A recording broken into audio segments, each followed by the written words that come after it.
সুপ্রিয় শিক্ষার্থী, করোনার এই মহা দুর্যোগের মধ্যে তোমরা যে যেখানে আছো আশা করি তোমরা ভালো আছো। আজকে আমি তোমাদের প্রথম বর্ষের অর্থনীতি প্রথম পত্রের উৎপাদন চ্যাপ্টার ক্লাস নেব। তোমাদের এই ক্লাসে আমি সবাইকে স্বাগত জানাচ্ছি। আমার আজকের বিষয় হলো উৎপাদন চ্যাপ্টার। তোমরা ইন্টারমিডিয়েট পর্যায়ে উৎপাদন বিষয়ে যথেষ্ট অবগত হয়েছ। এখানেও ওই সিলেবাসের ধারাবাহিকতায় সেই উৎপাদন চ্যাপ্টারটা আলোচিত হয়েছে। উৎপাদনের শুরুতেই আমাদের প্রথম জানতে হয় উৎপাদন জিনিসটা কি। উৎপাদন হলো কোনো একটি দ্রব্যের আকার, আকৃতি, স্থান, কাল ইত্যাদি পরিবর্তন করে দ্রব্যের মধ্যে বাড়তি উপযোগিতা সৃষ্টি করা। আমি আবার বলছি, কোনো একটি দ্রব্যের আকার, আকৃতি, স্থান, কাল ইত্যাদি পরিবর্তন করে দ্রব্যের মধ্যে বাড়তি উপযোগিতা সৃষ্টি করাকে উৎপাদন বলে। তো এই উৎপাদন আমাদের এখানে তারপরে উৎপাদন অপেক্ষক জানতে হয়। তোমরা আগেই জানো উৎপাদনের উপকরণ 4টি: ভূমি, শ্রম, মূলধন, সংগঠন। এগুলো কাকে বলে তোমরা জানো, তারপর আমি একটু রিপিট করছি। যেমন মনে করো শ্রম কাকে বলে। প্রথমে ভূমি কাকে বলে। ভূমি হচ্ছে প্রকৃতির একটি দান, অর্থাৎ প্রাকৃতিক যে সম্পদগুলো আছে অর্থনীতিতে সেগুলোকেই ভূমি বলে। যেমন মার্শালের ভাষায় প্রকৃতি আমাদের যা কিছু জলে, স্থলে, আলোতে, বায়ুতে, উত্তাপে মুক্ত হস্তে দান করেছে তাকেই ভূমি বলে। তারপরে শ্রম কাকে বলে।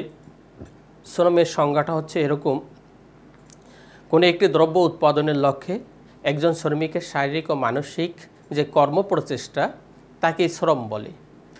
তারপরে তোমরা জেনেছো মূলধন কাকে বলে। মূলধন হলো তোমার একটি উৎপাদিত দ্রব্য যা ভবিষ্যতে অতিরিক্ত উৎপাদনের জন্য রেখে দেওয়া হয়, অর্থাৎ একটা স্টক ধারণা। মূলধনটা এটাই হলো মূলধন। যেমন মনে করো মূলধনের উদাহরণটা তোমরা যদি একটু দেই, সামান্য একটু উদাহরণ দেই, সেটা হচ্ছে যেমন মনে করো তোমরা ধান উৎপাদন করো। ধানটা আমরা ভোগেও ব্যবহার করতে পারি, আবার কিছু ধান রেখে দেই পরবর্তী বছর উৎপাদন করার জন্য, যেটাকে আমরা বীজ ধান বলি। এই বীজ ধানটাই হচ্ছে এই যে রেখে দিলাম একটা অংশ ধানের, এইটাই যেটাকে বীজ ধান নাম দিলাম, সেটাই হলো আমাদের মূলধন, পরবর্তী বছর উৎপাদনের জন্য মূলধন। এটাও একটা উৎপাদিত দ্রব্য। বীজটা কি একটা উৎপাদিত দ্রব্য। এই জন্যই বলি মূলধন একটি উৎপাদিত দ্রব্য যা বর্তমানে ভোগে ব্যবহার না করে ভবিষ্যতে অতিরিক্ত উৎপাদনের জন্য রেখে দেওয়া হয়। তারপরে সংগঠনের সংজ্ঞা। সংগঠন হলো উৎপাদনের যে অন্যান্য উপকরণ বলতে এখানে ভূমি, শ্রম এবং মূলধন এগুলাকে একত্রিত করে, এগুলা সংগ্রহ করে, একত্রিত করে, উৎপাদন কাজে নিয়োজিত করে, উৎপাদন কাজ তদারকি করা এবং উৎপাদন কাজ পরিচালনা করে। তারপরে এই উৎপাদিত দ্রব্য আবার সংরক্ষণ করে বাজারজাত করাকে সংগঠন বলে। অর্থাৎ সংগঠক যা করে তাই সংগঠন।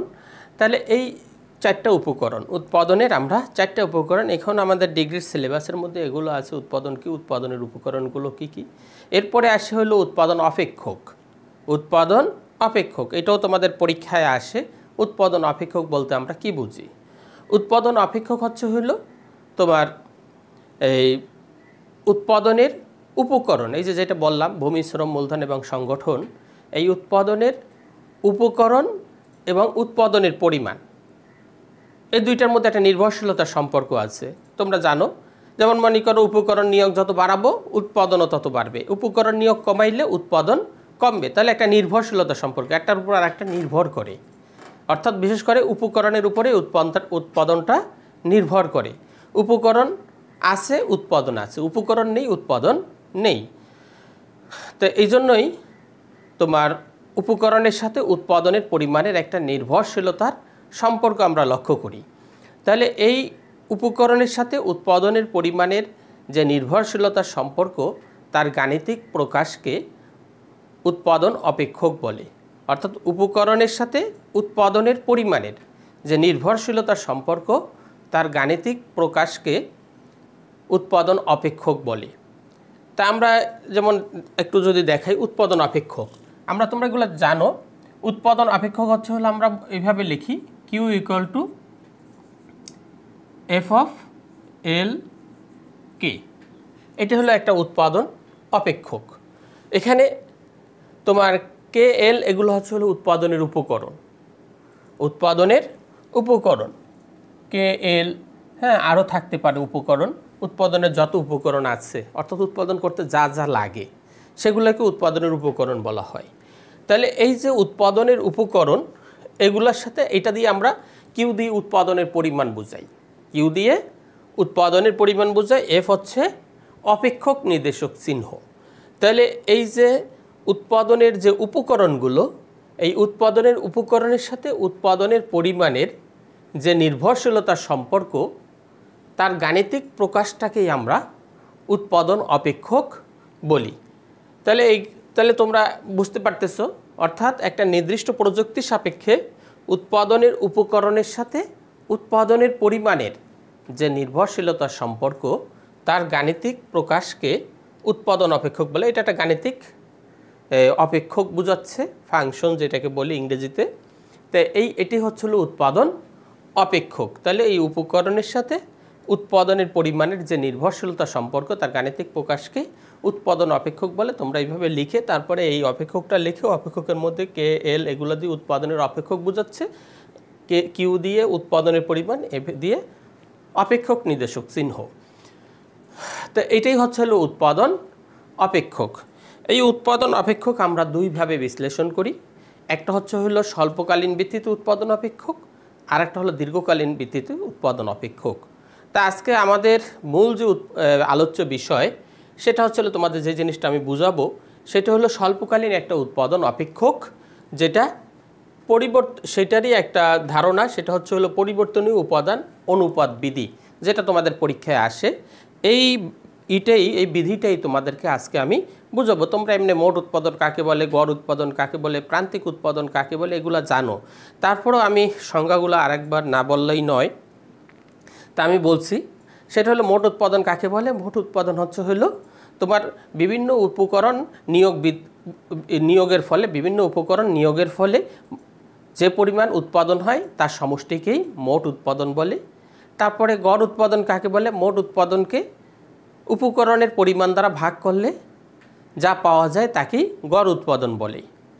অথবা একক প্রতি উপকরণ নিয়োগের যে উৎপাদন তাকে গড় উৎপাদন বলে। আর প্রান্তিক উৎপাদন কাকে বলে, প্রান্তিক উৎপাদন হচ্ছে হলো অতিরিক্ত এক একক উপকরণ নিয়োগ বৃদ্ধির ফলে মোট উৎপাদনের যে পরিবর্তন হয়, অতিরিক্ত এক একক উপকরণ নিয়োগ বৃদ্ধির ফলে বা পরিবর্তনের ফলে, উপকরণ নিয়োগের পরিবর্তনের ফলে মোট উৎপাদনের যে পরিবর্তন হয় তাকে প্রান্তিক উৎপাদন বলে। তো এগুলো আমাদের যেহেতু আগেরই একটা ধারণা, এই জন্য আমি এগুলো এত বিশ্লেষণ করে তোমাদেরকে এখন পড়াবো না। এটা তোমরা একটু বই পড়ে দেখে নেবে, এগুলো সহজ জিনিস। আমরা এই বিধিটা নিয়ে এখন আলোচনা করব।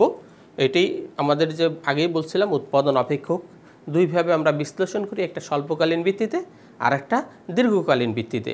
সেখানে স্বল্পকালীন ভিত্তিতে উৎপাদন অপেক্ষক কি, স্বল্পকালের ভিত্তিতে উৎপাদন অপেক্ষকটা হচ্ছে হলো উৎপাদনের যে এই যে 4টা উপকরণের কথা বললাম, এই 4টা উপকরণের সবগুলোর নিয়োগের পরিবর্তন করব না আমরা। শুধুমাত্র একটা উপকরণ নিয়োগের, একটা বা দুইটা উপকরণের নিয়োগের পরিবর্তন হবে, আর কিছু উপকরণের নিয়োগ স্থির থাকবে।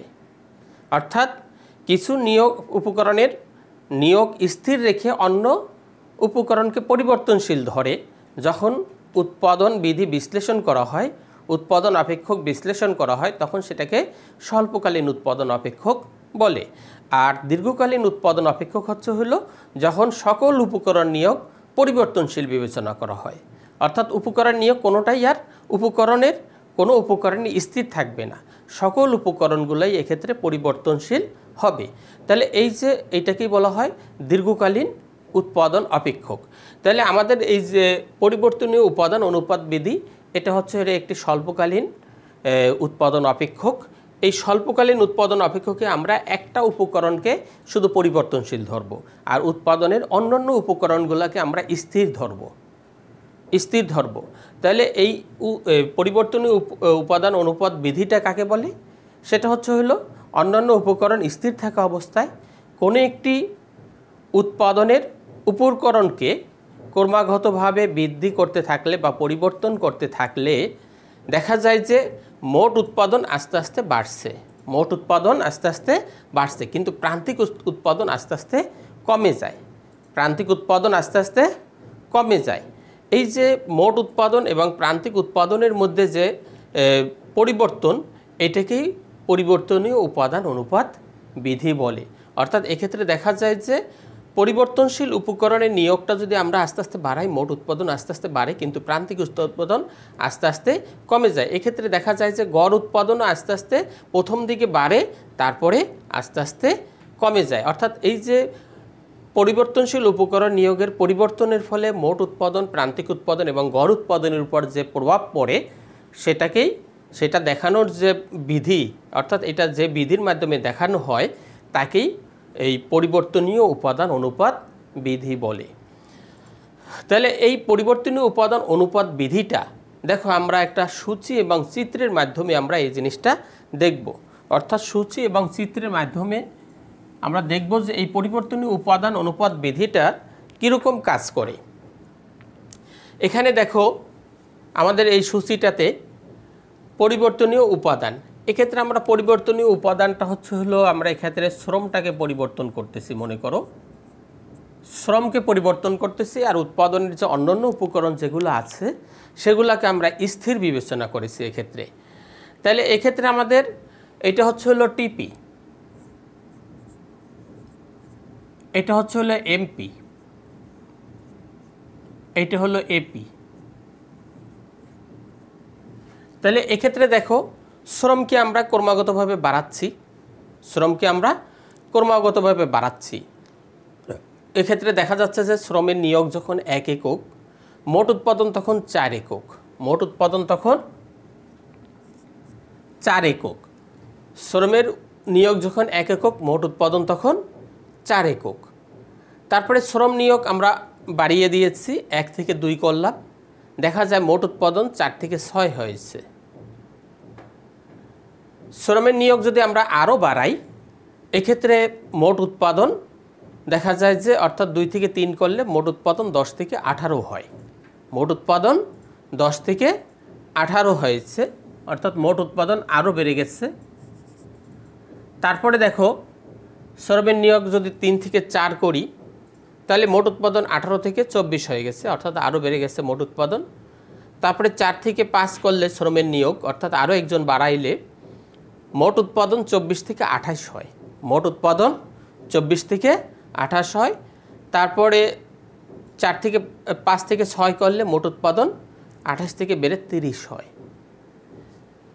তারপরে দেখো শ্রমের নিয়োগ পরিবর্তন যদি আমরা 6 থেকে 7 করি, মোট উৎপাদন আর বাড়ে না, মোট উৎপাদন স্থির থাকে, অর্থাৎ একটা পর্যায়ে পরে মোট উৎপাদন আর বৃদ্ধি পায় না। তারপরে 7 থেকে 8 করলে শ্রমের নিয়োগ, মোট উৎপাদন এবার দেখা যায় কমে গেছে, অর্থাৎ 30 থেকে 28 হয়ে গেছে। অর্থাৎ শ্রমের অতিরিক্ত নিয়োগ করলে, অর্থাৎ আমরা যেই কোম্পানি বা যেই ফ্যাক্টরিতে বা যেই কারখানায় আমরা এই শ্রম নিয়োগ করছি, সেখানকার ক্যাপাসিটির বাহিরে যখন আমরা এই শ্রম নিয়োগ দেব, তখন এই শ্রম নিয়োগটা শ্রমগুলো অব্যবহৃত অবস্থায় অনেক সময় পড়ে থাকে, অর্থাৎ মিস ইউজ হয়, যার ফলে দেখা যায় যে মোট উৎপাদন আর বাড়ে না, মোট উৎপাদন না বেড়ে বরং কমে যায়। অর্থাৎ যে কোনো জায়গায় তোমরা লক্ষ্য করবা যে অতিরিক্ত শ্রম নিয়োগ দিলে, অর্থাৎ শ্রম লাগবে 5 জন, তুমি নিয়োগ দিছো 10 জন, তাহলে বাকি 5 জনে কী করবে? এই বাকি 5 জন তাদের উৎপাদন বৃদ্ধি করতে কোনো অবদান সাধারণত রাখে না, বরঞ্চ দেখা যায় যে কাজে অনেক ক্ষেত্রে ডিস্টার্ব শুরু হয়ে যায়। এই জন্যই তোমরা বলতে পারো যে কেন মোট উৎপাদন কমবে, এটা কিন্তু আমাদের বাস্তব দিক থেকেই আমাদের এটা নেওয়া, যে অতিরিক্ত অর্থাৎ ক্যাপাসিটির বাহিরে যদি আমরা শ্রম নিয়োগ দিই, যেখানে যতটুকু লাগবে, মনে করো আমার মেশিন আছে 5টা, সেখানে 5 জন শ্রমিক লাগবে, আমি যদি সেখানে 10 জন নিয়োগ দিই, বাকি 5 জন কী করবে? তারা 5 জন ওই 5 জনের সাথে গল্প করবে বা বিভিন্নভাবে তারা ডিস্টার্ব করার সুযোগ পাবে, যার ফলে অতিরিক্ত শ্রম নিয়োগের ফলে মোট উৎপাদন বাড়ে না, বরঞ্চ এক্ষেত্রে কমে যায়। তো এই জন্যই দেখো মোট উৎপাদন আস্তে আস্তে বেড়ে সর্বোচ্চ পর্যায়ে গেছে, সর্বোচ্চ পর্যায়ে যাওয়ার পরে এরপরে যদি আমরা শ্রম নিয়োগ করি, সেক্ষেত্রে মোট উৎপাদন না বেড়ে বরঞ্চ কমে যায়। তো এটা হচ্ছে হলো শ্রম নিয়োগের সাথে মোট উৎপাদনের সম্পর্কটা আমরা দেখলাম। এরপরে প্রান্তিক উৎপাদনের সম্পর্কটা কীরকম আমরা দেখি। প্রান্তিক উৎপাদন আমরা আগেই বলেছিলাম প্রান্তিক উৎপাদন কাকে বলে। প্রান্তিক উৎপাদন হচ্ছে হলো অতিরিক্ত এক একক উপকরণ নিয়োগ বৃদ্ধির ফলে মোট উৎপাদনের যে পরিবর্তন তাকে প্রান্তিক উৎপাদন বলে। তাহলে অতিরিক্ত এক একক উপকরণ নিয়োগ বৃদ্ধির ফলে, মনে করো আমাদের প্রাথমিকভাবে মোট উৎপাদন ছিল 4, একজন শ্রমিক নিয়োগে মোট উৎপাদন 4, সেই হিসাবে প্রান্তিক উৎপাদনও 4, আবার গড় উৎপাদনও 4। আর গড় উৎপাদনটা কাকে বলে? গড় উৎপাদন হলো মোট উৎপাদনকে উপকরণ নিয়োগ দিয়ে ভাগ করলে যা পাওয়া যায় তাকে গড় উৎপাদন বলে। তাহলে এক্ষেত্রে দেখো মোট উৎপাদন একজন শ্রমিক নিয়োগের ক্ষেত্রে মোট উৎপাদন 4, প্রান্তিক উৎপাদনও 4, গড় উৎপাদনও 4। এখন 2 জন শ্রমিক নিয়োগ দিলে মোট উৎপাদন দেখা যায় 4 থেকে 6 হয়েছে, অর্থাৎ মোট উৎপাদনের পরিবর্তন 4 থেকে 10 হয়েছে। তাহলে মোট উৎপাদনের পরিবর্তন 6, অর্থাৎ 10 থেকে 4 বিয়োগ করলে 6 হয়। তাহলে এটি হচ্ছে প্রান্তিক উৎপাদন, অর্থাৎ মোট উৎপাদনের যতটুকু পরিবর্তন হয়েছে সেটাই হচ্ছে হলো প্রান্তিক উৎপাদন। আর গড় উৎপাদনটা হচ্ছে হলো মোট উৎপাদনকে উপকরণ নিয়োগ দিয়ে ভাগ করতে হবে। মোট উৎপাদনকে উপকরণ নিয়োগ দিয়ে ভাগ করলে পাবো আমরা গড় উৎপাদন। তাহলে 10কে যখন 2 দিয়ে ভাগ করছি তখন পাচ্ছি গড় উৎপাদন 5, গড় উৎপাদন 5। তাহলে এটি হচ্ছে হলো গড় উৎপাদন। তো অনুরূপভাবে দেখো শ্রম নিয়োগ আবার বাড়াইলাম, মোট উৎপাদনের পরিবর্তন হচ্ছে 10 থেকে 18। তাহলে প্রান্তিক উৎপাদন 10 থেকে 18 মানে পরিবর্তন হচ্ছে হলো 8, আর 18কে 3 দিয়ে যখন আমরা ভাগ করি গড় উৎপাদন পাই 6। এরপরে দেখো উপকরণ নিয়োগ যদি 4 জন হয় তাহলে আমাদের মোট উৎপাদনের পরিবর্তন হচ্ছে 18 থেকে 24, অর্থাৎ পরিবর্তন 6, পরিবর্তন 6। আর গড় উৎপাদন হচ্ছে 24কে 4 দিয়ে ভাগ করলে 6, গড় উৎপাদনও 6 হচ্ছে। এরপরে দেখো আমরা যদি আরও বাড়াই উপকরণ নিয়োগ, সেক্ষেত্রে দেখা যায় যে মোট উৎপাদন 24 থেকে 28 হয়েছে, তাহলে পরিবর্তন হচ্ছে 4, এটি প্রান্তিক উৎপাদন। আর 28কে 5 দিয়ে ভাগ করলে আমাদের গড় উৎপাদন 5.6। তারপরে উপকরণ নিয়োগ 6 জন হলে মোট উৎপাদন 30, অর্থাৎ পরিবর্তন হচ্ছে 2, এটি প্রান্তিক উৎপাদন। 30কে 6 দিয়ে ভাগ করলে 5, এটা হচ্ছে হলো গড় উৎপাদন। তারপরে 7 জন উপকরণ নিয়োগ অর্থাৎ শ্রম নিয়োগ 7 জন করলে মোট উৎপাদন 30 থেকে 30, অর্থাৎ কোনো পরিবর্তন নেই, পরিবর্তন 0, এটি হচ্ছে প্রান্তিক উৎপাদন। অর্থাৎ প্রান্তিক উৎপাদন এক্ষেত্রে 0 হয়ে যায়, প্রান্তিক উৎপাদন 0 হয়ে যায়। আর 30কে যখন আমরা 7 দিয়ে ভাগ করব, ভাগ করলে 4.3 হয় হচ্ছে হলো গড় উৎপাদন। এরপরে আমরা অতিরিক্ত আবার যদি আরও একজন নিয়োগ করে দেখা যায় মোট উৎপাদন কমে গেছে, অর্থাৎ পরিবর্তন হচ্ছে হলো -2, অর্থাৎ ঋণাত্মক হয়ে গেছে। উৎপাদন কি মোট উৎপাদনটা তখন ঋণাত্মক, না বেড়ে বরঞ্চ কমে গেছে। এই যে কমে যাওয়ার ফলে আমাদের প্রান্তিক উৎপাদন হচ্ছে হলো -2, অর্থাৎ 2 মাইনাস হয়েছে। আমাদের মোট উৎপাদন না বেড়ে বরঞ্চ আরও 2 কমে গেছে, এটি হচ্ছে হলো প্রান্তিক উৎপাদন। আর 28কে যখন আমরা 8 দিয়ে ভাগ করব তখন সেটা হবে 3.5, 3.5। তাহলে এটি হচ্ছে হলো গড় উৎপাদন, গড় উৎপাদন। তাই এখানে তোমরা লক্ষ্য করো যে উৎপাদনের প্রাথমিক এই 3টা পর্যায়ে আমরা দেখি, 3টা পর্যায়ে 3 রকমের সম্পর্ক দেখি। উপকরণ নিয়োগ বৃদ্ধির ফলে 3 রকমের সম্পর্ক এখানে হচ্ছে, 3টা পর্যায়ে পার হচ্ছে। প্রথম পর্যায়ে 1 থেকে 3 পর্যন্ত শ্রমিক নিয়োগের ক্ষেত্রে দেখা যায় যে মোট উৎপাদনও বাড়তেছে, প্রান্তিক উৎপাদনও বাড়ে, গড় উৎপাদনও বাড়ে, অর্থাৎ 3টেই কিন্তু বৃদ্ধি পাচ্ছে। এরপরে 4 থেকে দেখো 4 থেকে 6 পর্যন্ত শ্রম নিয়োগ, এক্ষেত্রে মোট উৎপাদন বাড়তেছে, প্রান্তিক উৎপাদন কমে যাচ্ছে, গড় উৎপাদনও কমে যাচ্ছে। আবার তৃতীয় পর্যায়ে দেখো, এক্ষেত্রে তৃতীয় পর্যায়ে 7 থেকে শুরু হয়েছে তৃতীয় পর্যায়, এরপর নিচে পর্যন্ত তৃতীয় পর্যায়ে চলতে থাকবে। এক্ষেত্রে দেখা যায় মোট উৎপাদনও কমে যাচ্ছে, প্রান্তিক উৎপাদনও কমে যাচ্ছে, গড় উৎপাদনও কমে যাচ্ছে, এবং এক্ষেত্রে প্রান্তিক উৎপাদন ঋণাত্মক, প্রান্তিক উৎপাদন ঋণাত্মক তৃতীয় পর্যায়ে। তাহলে এই 3টা পর্যায়ে পার হচ্ছে। তাহলে এই যে মানে পরিবর্তনীয় উপাদানের সাথে মোট উৎপাদন, প্রান্তিক উৎপাদন, এই গড় উৎপাদনের যে সম্পর্ক, এটাকেই আমরা পরিবর্তনীয় উপাদান অনুপাত বিধি বলি। এক্ষেত্রে দেখা যায় যে প্রাথমিকভাবে সবগুলোই বাড়ে, মোট উৎপাদন, গড় উৎপাদন, প্রান্তিক উৎপাদন সবগুলোই বাড়ছে, কিন্তু দ্বিতীয় পর্যায়ে মোট উৎপাদন বাড়তেছে, প্রান্তিক উৎপাদন, গড় উৎপাদন এগুলো কমে যাচ্ছে। কিন্তু এক্ষেত্রে একটা জিনিস লক্ষ্য করো যে দ্বিতীয় পর্যায়ের শুরুতে দেখো, এক্ষেত্রে আমাদের দেখা যায় যে সর্বোচ্চ পর্যায় থেকে এসে এখানে 6 হয়ে যায় 4। এক্ষেত্রে গড় উৎপাদন এবং প্রান্তিক উৎপাদন সমান হয়ে যায়, 4 জন যখন নিয়োগ দিই তখন সমান হয়। আর এক্ষেত্রে আরেকটা জিনিস লক্ষ্য করো, প্রান্তিক উৎপাদনও যখন বাড়ে তখন গড় উৎপাদনও বাড়ে, কিন্তু প্রান্তিক উৎপাদন যে হারে বাড়ে গড় উৎপাদন তার চাইতে কম হারে বাড়ে। আবার যখন কমে প্রান্তিক উৎপাদন এবং গড় উৎপাদন, তখন প্রান্তিক উৎপাদন যে হারে কমে প্রান্তিক উৎপাদন তার চাইতে কম হারে কমে। এই সম্পর্কগুলো আমরা এই পরিবর্তনীয় উপাদান অনুপাত বিধির মধ্যে লক্ষ্য করি। তা এটা আমরা চিত্রের মাধ্যমে যদি দেখাই, দেখো চিত্রের মাধ্যমে এই জিনিসটা আমরা ব্যাখ্যা করতে পারি, এই পরিবর্তনীয় উপকরণ অনুপাত বিধি। তাহলে এই পরিবর্তনীয় উপাদান অনুপাত বিধি চিত্রের মধ্যে লক্ষ্য করো, দেখো এটা হচ্ছে আমাদের মোট উৎপাদন রেখা, মোট টিপিটা হচ্ছে মোট উৎপাদন রেখা।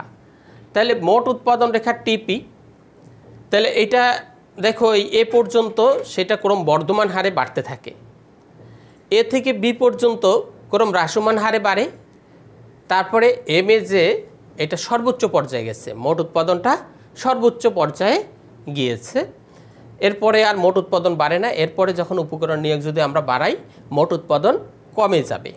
তাহলে এই যে এটা হচ্ছে, তারপরে এখন দেখো প্রান্তিক উৎপাদন রেখাটা কী অবস্থা, সেটা হলো এই এ বিন্দু পর্যন্ত প্রান্তিক উৎপাদন বাড়ছে এবং সেটা প্রান্তিক উৎপাদন এ বিন্দুতে সর্বোচ্চ পর্যায়ে চলে গেছে, তারপরে প্রান্তিক উৎপাদন কমতে থাকে। এরপরে এই B1 বিন্দু পর্যন্ত দেখো গড় উৎপাদনটা বাড়তে থাকে, তারপরে গড় উৎপাদনও সর্বোচ্চ, বি বিন্দুতে গড় উৎপাদন সর্বোচ্চ পর্যায়ে গেছে এবং এই জায়গায় প্রান্তিক উৎপাদন এবং গড় উৎপাদন সমান হয়েছে, যেটা এই 6-6 আমাদের সূচির মধ্যে 6-6 হয়েছিল, প্রান্তিক উৎপাদন এবং গড় উৎপাদন 6-6। এর আগ পর্যন্ত হচ্ছে হলো আমাদের প্রথম পর্যায়, তাহলে বি বিন্দুর আগ পর্যন্ত আমাদের প্রথম পর্যায়। এরপরে দ্বিতীয় পর্যায়ে দেখো যে প্রান্তিক উৎপাদন এবং গড় উৎপাদন সবই কমতে থাকে এবং মোট উৎপাদন সর্বোচ্চ পর্যায়ে যখন হয় তখন প্রান্তিক উৎপাদন শূন্য হয়ে যায়। মোট উৎপাদন যখন সর্বোচ্চ, প্রান্তিক উৎপাদন তখন তোমার শূন্য, অর্থাৎ L2 পর্যন্ত শ্রম নিয়োগ দিলে আমাদের প্রান্তিক উৎপাদন, মোট উৎপাদন সর্বোচ্চ হয় এবং প্রান্তিক উৎপাদন শূন্য হয়ে যায়। তাহলে এইটাই হচ্ছে হলো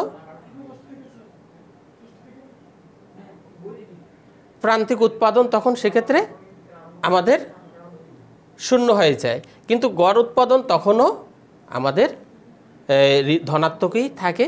তাহলে এই প্রান্তিক উৎপাদন শূন্য হয়ে যাওয়া পর্যন্ত হচ্ছে হলো আমাদের দ্বিতীয় পর্যায়, এরপর শুরু হয় আমাদের তৃতীয় পর্যায়। তাহলে এখন আমাদের প্রশ্ন হচ্ছে একজন উৎপাদক কোন পর্যায়ে উৎপাদন করবে। একজন উৎপাদক যতক্ষণ পর্যন্ত আমাদের প্রান্তিক উৎপাদন শূন্য না হয় তার আগ পর্যন্ত সে উৎপাদন করা তার জন্য যুক্তিযুক্ত। এই দ্বিতীয় পর্যায়ের কোনো একটা স্তরেই একজন উৎপাদক উৎপাদন করবে। সাধারণত B1 বিন্দুতে উৎপাদন করতে পারে, যেক্ষেত্রে প্রান্তিক উৎপাদন এবং গড় উৎপাদন দুইটাই কি গড় উৎপাদন সর্বোচ্চ এবং প্রান্তিক উৎপাদন এবং গড় উৎপাদন যেখানে ছেদ করে। এরপরে সে L2 পর্যন্ত শ্রম নিয়োগ বৃদ্ধি করতে পারে, কারণ এই পর্যন্ত প্রান্তিক উৎপাদন শূন্য হয়। তাহলে এই দ্বিতীয় পর্যায়ের কোনো একটা জায়গায় একজন উৎপাদককে উৎপাদন করা যুক্তিযুক্ত হবে। তাহলে এটাই হচ্ছে হলো পরিবর্তনীয় উপাদান অনুপাত বিধি। আশা করি তোমরা জিনিসটা বুঝতে পারছো। আগামী ক্লাসে ইনশাল্লাহ আমরা এই উৎপাদনের অন্যান্য বিষয়গুলো পড়াবো। আজকে এই পর্যন্তই। খোদা হাফেজ।